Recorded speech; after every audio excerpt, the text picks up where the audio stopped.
What's up, everybody? Hey, welcome back to the show. Mike Hambright here, Real Estate Investing Secrets. I'd love to share with you some thoughts I had. I just got back from Vegas after about I was out there for about 6 days, and had some amazing thoughts on why you should never gamble with your future. Welcome to Real Estate Investing Secrets. We're all looking for freedom and the opportunity to live better, more fulfilling lives. But most of us were trained our entire lives to work for someone else and chase their dreams. How can we use real estate investing as a vehicle to achieve financial freedom? My life is dedicated to answering your real estate investing questions and helping you build an investing business that allows you to change your life and the world around you, and to enable you to turn your dreams of financial freedom into a reality. My name is Mike Hambright from FlipNerd.com, and your questions get answered here on the Real Estate Investing Secrets Show. Hey guys, Mike Hambright here. Just got back from Vegas last night. I was out there for I think I was gone for about 5 or 6 days. And interestingly enough, I was out there for kind of a unique thing. I actually did zero gambling, and I'll come back to that in a second. Pretty cool little side note here. Because I want to talk to you today about why you should never gamble with your future, and just some thoughts I had on how some people are kind of doing a Hail Mary in life. Like, they've wasted a lot of time not working on their goals and get so far along that they're like just taking these, big risks. They're gambling more than calculated risks.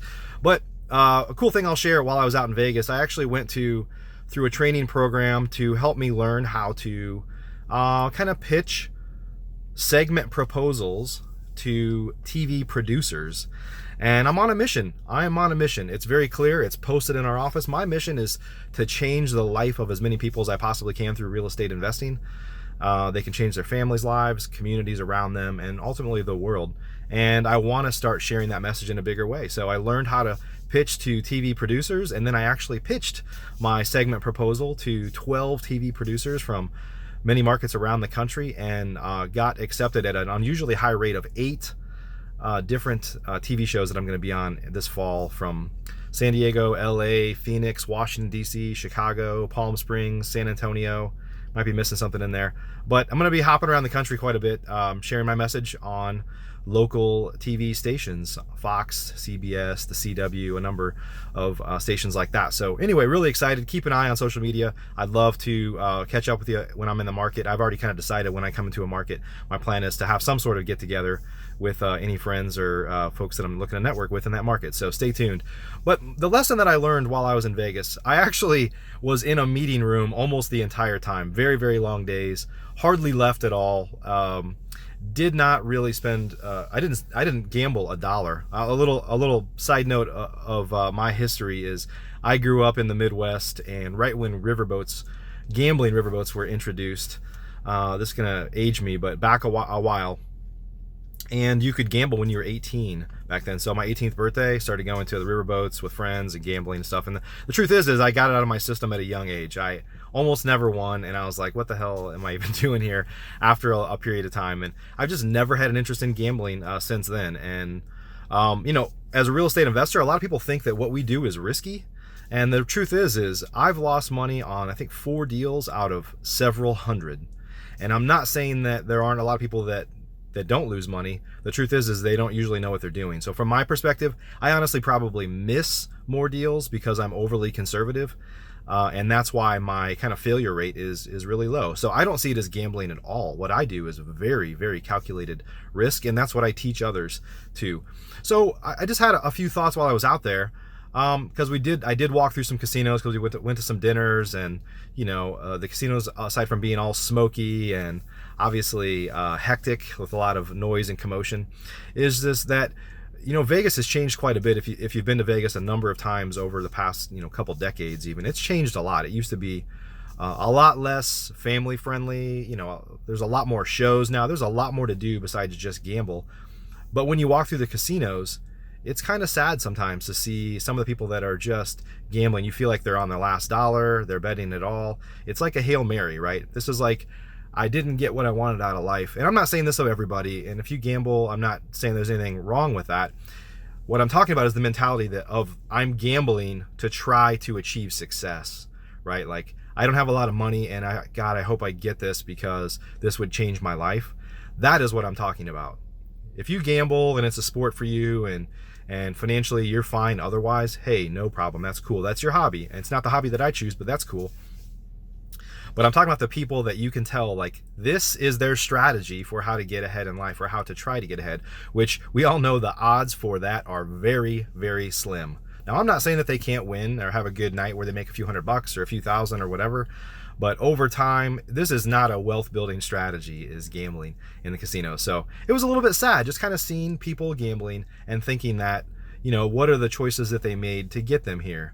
And I'm not trying to call anybody out or say anything negative about anybody in particular. What I'm trying to do is send a message to you to say, don't do that. Don't do that. Whatever your goals are, I don't care if you're 18 or 88, you can still hit your goals, but you have to have a plan to get there. So don't try to like hit it big and have this Hail Mary of like, hey, I didn't make good decisions, or I got to some point that I didn't want to over time. Now let me just try to risk everything on a gamble that truthfully the odds are stacked against you. So what do you do to achieve your goals? Well, the truth is it's not hard. It's easy to put this down. What's hard is to execute upon your plan. So you have to set long-term goals. You have to know what it is that you're trying to accomplish. So what we often do, and I've been through a few different processes, but what we follow now is kind of a process that's laid out for those of you that know the EOS process, the Entrepreneur Operating System. But this is true of anything you would ever read, anybody that helps you set goals and achieve them. It's usually a combination of setting some longer term goal, 3 to 5 years, which isn't even really long term, but 3 to 5 years out. And then you back into, okay, well, if you want to be here in 5 years, where would you need to be at year 2 or 3 to get there? And if you need to be there, where would you be at the end of year 1 to get there? And how do you basically create stepping stones to get you towards your goal? Writing them down is very, very important. And one of the things that I've found that is critical if you're married or you're in a relationship is to really spend time, like take a half day off, take a day off, take a weekend off, whatever it takes. Do it while you're on vacation where you're away from things and not distracted, and start talking through these goals with your spouse or somebody that you're in a relationship with that cares about you and your goals and that you care about theirs. They need to be aligned. I'll tell you, I had a conversation with my wife last night because I came back from this event all jazzed up and I've got some ideas on how to do some things bigger. Sometimes every once in a while I feel like, man, am I just thinking too small? Right? And maybe I need to take it to a whole nother level. So that's kind of what happened. And the conversation with her was like, look, these things, like me, I talked about going on a bunch of news shows around the country. Well, the side effect of that puts a burden on my family. We have a son who's 12.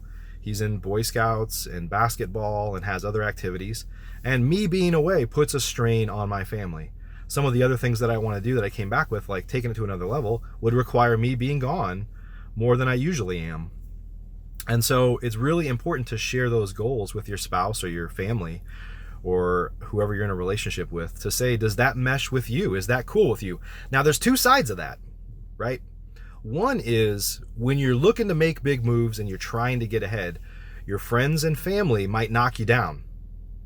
They might, this is a fine line here. Now, be very, very careful with a spouse, because you should be committed to that person for life, right? And your goals should be very much aligned.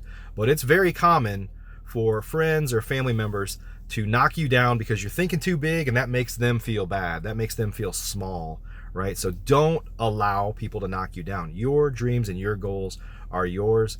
You should shoot for the stars, right? But be realistic about it. And when it comes to your family, think of the unintended consequences or the side consequences of that, and make sure that you can work those things out. If you're gone all the time and you come home and your spouse has forgotten about you and they don't think you should be doing that anyway, and it ruins your relationship, well, those are all very important things to consider. If that relationship is important to you, and if you've married to somebody, it should be, then you need to make sure that they support you, right? And you'll have to deal with the consequences of whether they don't, and you'll have to work that out. But it is important that you are aligned with those that you love the most and that they support you. And if they don't, and you want to go ahead anyway, then just know there'll be some consequences. And I'm not saying that if there are going to be consequences that you shouldn't do those things if they really are your goal, but just consider everything. And my point in all this is, I had a conversation with my wife and I said, I want to do these big things. Here's what I think that could do for us, and here's how it would impact other people, but I know it's going to put some strain on our relationship. And we talked through that, right? And my wife is very supportive. So anyway, back to the goals. It's important to set longer term goals, 2, 3, 5 years out, and then back into stepping stones, ultimately down to a year, down to where would you need to be in the next 90 days to hit there, break it into 90-day goals, like quarterly goals, break it into monthly goals, break that down to 30 days, break it down to weekly and daily. And you will be shocked if you want something bad enough, if you set aside time every single day to be taking small stepping stones, working in the direction of those goals, what you can accomplish over a longer period of time. It is absolutely insane, and it's exponential, right? So anyway, my message in sharing this with you is, don't wait so long in life. And if you have, then get started now, because that's all you can do. That is all you can do. Don't look back and say, well, my chances are, there's no way I could do it now, so screw it. Like, that is a terrible mentality, and you shouldn't have that. No matter what you want in life, you can achieve it. It just takes time. It takes small stepping stones. Don't allow the casino to be your plan B or plan Z, wherever you're at, right? Plan A, or the next plan, is to set goals, work every single day on those goals, whether it's personal goals or professional goals. It could be weight loss, it could be quitting smoking, it could be business goals. It doesn't matter. Set those small goals and get there. Don't allow the casino to become your Hail Mary of how you're going to figure it all out at the end, right? So anyway, a little bit of a rant. Hope you got some value from this. If you did, comment down below, share your thoughts, share this message with somebody that might need to hear it. I appreciate you a ton. See you next time. Thanks for listening to today's show. There are 3 ways I can help you start or grow your real estate investing business. If you're a new investor and just getting started, the Flip Nerd Investor Coaching Program is the most effective program in America. I've been coaching and mentoring new real estate investors for 10 years, and my students have literally purchased thousands and thousands of properties. Many of them started with little to no experience at all. Our program is a paint-by-numbers program where we tell you exactly what to do week by week to make sure that you don't get distracted on your way to results. We show you how to build a real business, not just create another job for yourself. New memberships are limited. You can learn more and apply or schedule a call with me and my team at flipnerd.com/coaching. If you're an experienced investor doing a minimum of 10 deals a year, up to 500 deals a year or more, or have a multi-million-dollar real estate portfolio already, you should check out our powerful Investor Fuel Real Estate Investor Mastermind. Over 100 of the nation's leading real estate investors are members, and it's not uncommon for our members to 2 to 5x their business just from getting around other members at Investor Fuel. At Investor Fuel, each of us are business advisors to one another's businesses, but we don't stop at business. We focus heavily on becoming better people and living fuller lives. If you're looking for fuel for your business or fuel for your life, please check out investorfuel.com. Applications and interviews are required, as most investors are not a fit for our community. Please learn more at investorfuel.com. If you're not ready for coaching or masterminds but eager to start learning more about investing, please join our private Facebook group by visiting flipnerd.com/Facebook. New members get access to free training from us right here at flipnerd.com, and it's a community to safely ask your questions, a great place to get started. Simply go to flipnerd.com/Facebook to request your access today.